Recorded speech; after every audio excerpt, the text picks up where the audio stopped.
Après une ouverture dans le vert, les marchés européens ont inversé la tendance et clôturent finalement dans le rouge. La tendance est plombée par une envolée spectaculaire de l'euro qui a dépassé en séance le seuil des 1,25 et se retrouve ainsi au plus haut contre le billet vert depuis 3 ans, ce qui pourrait pénaliser les entreprises européennes qui exportent.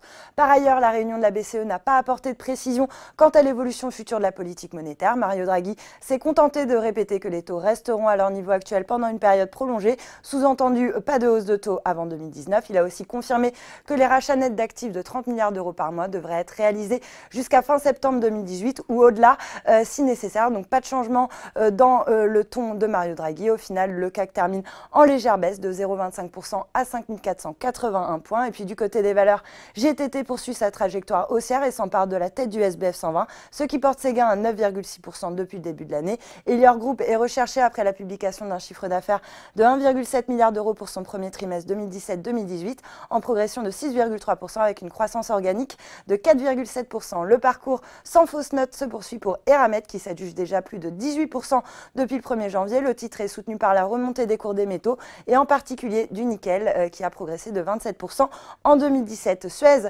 rebondit au lendemain de sa forte chute en réaction au profit warning du spécialiste de l'eau. JP Morgan est passé de sous-pondéré à neutre sur le dossier et révise à la baisse son objectif de cours de 2 € à 12,50 €.